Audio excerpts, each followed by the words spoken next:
Bismillahirrahmanirrahim. Assalamualaikum warahmatullahi wabarakatuh. Sebelumnya perkenalkan nama saya Nadaira Nakoja dengan stambuk 150 2020 0015 dari kelas C10 mata kuliah farmakoterapi infeksi. Baik, pada kesempatan kali ini yang akan saya jelaskan terkait materi HIV AIDS2. Nah, adapun yang akan saya jelaskan, yaitu yang pertama definisi dari HIV AIDS, kemudian bagaimana gejala dari HIV AIDS2 itu sendiri, kemudian bagaimana penyebaran dari HIV AIDS2, dan bagaimana diagnosa, terapi, dan pengobatan dari HIV AIDS2. Nah, yang pertama pengertian dari HIV AIDS. Di apa itu HIV? Nah, jadi HIV ini merupakan singkatan dari Human Immunodeficiency Virus, yaitu virus yang merusak sistem kekebalan tubuh manusia. Nah, di sini virus yang merusak sistem kekebalan tubuh dengan menginfeksi dan menghancurkan sel CD4. Nah, jika makin banyak sel CD4 yang hancur dan ketika tes darah menunjukkan jumlah sel CD4 ini kurang dari 200 per milimeter kubik, di mana daya tahan tubuh akan melemah sehingga rentan diserang berbagai penyakit. Nah, apabila HIV ini yang tidak segera ditangani akan berkembang menjadi kondisi yang serius yang disebut dengan AIDS. Nah, jadi apa itu AIDS? Jadi AIDS atau Age-Acquired Immune Deficiency Syndrome yang merupakan kumpulan gejala penyakit yang disebabkan oleh Human Immunodeficiency Virus atau HIV. Nah, jadi HIV inilah yang menyebabkan AIDS dan mengganggu kemampuan tubuh untuk melawan infeksi. Nah, selanjutnya yang kedua yaitu gejala dari HIV AIDS2. Nah, bagaimana gejala HIV AIDS2? Nah, jadi orang yang terinfeksi HIV AIDS2, di mana daya tahan tubuh orang dalam HIV AIDS pada fase ini umumnya mulai menurun. Namun, gejala mulai muncul berupa penurunan berat badan tanpa sebab yang jelas dari berat badan sebelumnya. Kemudian mengalami infeksi saluran pernapasan seperti sinusitis, bronkitis, kemudian radang telinga tengah atau otititis, dan radang tenggorokan. Kemudian infeksi jamur pada sekitar kuku dan jari-jari. Kemudian mengalami herpes zoster yang timbul bintil kulit yang berisi air dan berulang dalam 5 tahun. Kemudian mengalami gatal pada sekitar kulit dan mengalami dermatitis seboroid atau gangguan kulit yang menyebabkan kulit itu bersisik, berketombe, dan berwarna kemerahan. Kemudian mengalami radang pada mulut dan stomatitis, yang dimana munculnya sariawan di sekitar ujung bibir dan munculnya secara berulang. Nah, jadi di sini kita bisa lihat gejala dari si penderita HIV/AIDS.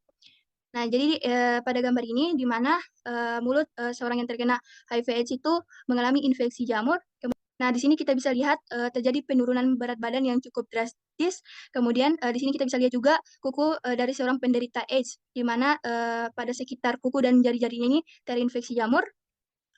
Di sini kita bisa melihat gejala lanjut, di mana sudah mulai banyak terdapat infeksi jamur. Kemudian di sini sudah mencapai tahap kronis, di mana sudah tersebar di seluruh permukaan kulit. Nah, selanjutnya yang ketiga yaitu penyebaran dari HIV/AIDS2. Nah, selanjutnya, HIV tipe 2 ini merupakan penyakit yang lebih umum ditemukan di beberapa negara endemis, seperti Afrika Barat yang meliputi Guinea-Bissau, Pantai Gading, Gambia, Mali, Mauritania, Nigeria, Angola, Mozambik, serta India. Kemudian, HIV tipe 2 ini juga dapat ditemukan di negara lain meski kemungkinannya kecil. Nah, selanjutnya bagaimana penyebaran dari HIV/AIDS2.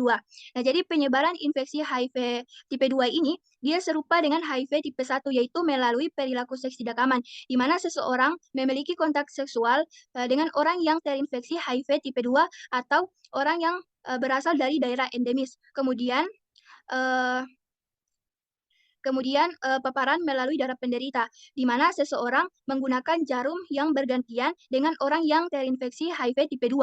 Kemudian seseorang yang menerima perawatan medis yang berupa suntikan, kemudian imunisasi flebotomi, kemudian pemasangan selang infus, kemudian pembedahan di mana sudah terpapar produk darah. Kemudian seseorang yang berpartisipasi dalam uji vaksin di negara endemis HIV tipe 2. Kemudian transmisi prenatal dari ibu ke bayi dalam kandungan. Nah, selain itu, ada pun faktor-faktor terjadinya HIV tipe 2, yaitu berasal dari atau pernah berpergian ke daerah endemis HIV tipe 2, kemudian mengalami gejala infeksi oportunistik, atau memiliki gejala HIV/AIDS dengan hasil tes negatif atau meragukan.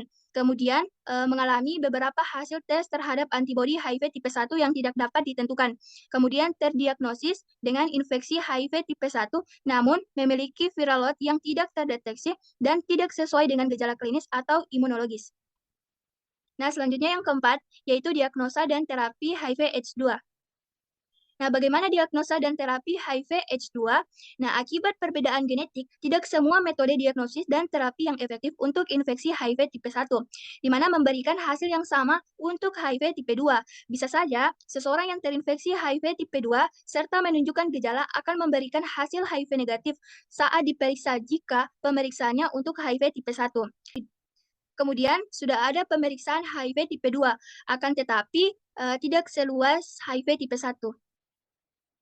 Nah, selanjutnya bagaimanakah pengobatan dari HIV/AIDS2? Nah, sejauh ini obat ARF atau antiretroviral yang digunakan untuk pengobatan HIV di Indonesia sendiri ada 3 golongan utama. Di antaranya, yang pertama ada nukleosid reverse transcriptase inhibitor seperti zidofudin, lamivudin, abacavir, tenofovir, didaenosin, dan emtricitabine. Kemudian yang kedua ada non-nukleosid reverse transcriptase inhibitor seperti efavirenz, nevirapin, dan rilpivirine. Kemudian yang ketiga ada protes inhibitor seperti lopinavir atau ritonavir.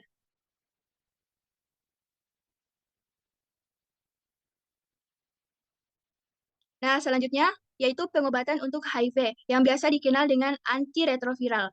Nah, jadi antiretroviral ini merupakan bagian dari pengobatan HIV dan AIDS untuk mengurangi resiko penularan dari HIV, di mana dapat menghambat perburukan infeksi oportunistik. Nah, apa itu infeksi oportunistik? Jadi, infeksi oportunistik ini merupakan infeksi yang terjadi akibat adanya penurunan sistem kekebalan tubuh yang dimana disebabkan oleh infeksi bakteri, jamur, virus, maupun parasit. Kemudian dapat meningkatkan kualitas hidup penderita HIV, dan menurunkan jumlah virus atau viral load dalam darah sampai tidak terdeteksi. Nah, karena antiretroviral yang ada ini masih belum dapat membunuh virus, akan tetapi hanya dapat menghambat perkembangan virus yang merusak kekebalan tubuh, sehingga si penderita infeksi HIV perlu mengonsumsi obat ini seumur hidup secara rutin. Hal ini guna untuk mencegah resiko penularan ke orang sekitar. Nah, adapun efek samping dari antiretroviral, yaitu efek samping jangka pendek seperti kehilangan nafsu makan, diare, kelelahan, depresi, mual muntah, ruam, dan gangguan tidur. Sedangkan efek samping jangka panjang, penggunaan antiretroviral yaitu perubahan pada distribusi lemak tubuh atau lipodystrofi, kemudian kolesterol dan trigliserida atau lipid yang tinggi pada darah, kemudian terjadinya resistensi insulin, kemudian berkurangnya kepadatan tulang, mengalami aksidosis laktat bahkan mengakibatkan kerusakan hati. Nah, selain mendapatkan terapi antiretroviral, pasien juga menerima terapi lain, sehingga hal ini berpotensi terjadinya interaksi obat, di mana interaksi obat dapat mempengaruhi farmakokinetik dan farmakodinamik dari obat itu sendiri, sehingga hal ini meningkatinya berinteraksi di dalam aliran darah. Kemudian, apabila kadar obat yang tinggi di dalam aliran darah, nantinya akan beresiko menimbulkan toksisitas atau racun. Sebaliknya, apabila kadar obat yang terlalu rendah, nantinya akan menyebabkan terapi yang tidak optimal. Nah, jadi bagaimana pengobatan dari HIV/AIDS2? Nah, jadi hingga saat ini, infeksi HIV baik tipe 1 maupun tipe 2 belum bisa disembuhkan. Namun, dengan mengonsumsi obat secara rutin, dapat mengurangi resiko menulari orang lain, serta memperlambat terjadinya progresi infeksi menjadi AIDS. Baik, mungkin sekian dari penjelasan saya. Apabila terdapat kesalahan mohon dimaafkan. Wabillahi taufiq wal hidayah. Wassalamualaikum warahmatullahi wabarakatuh.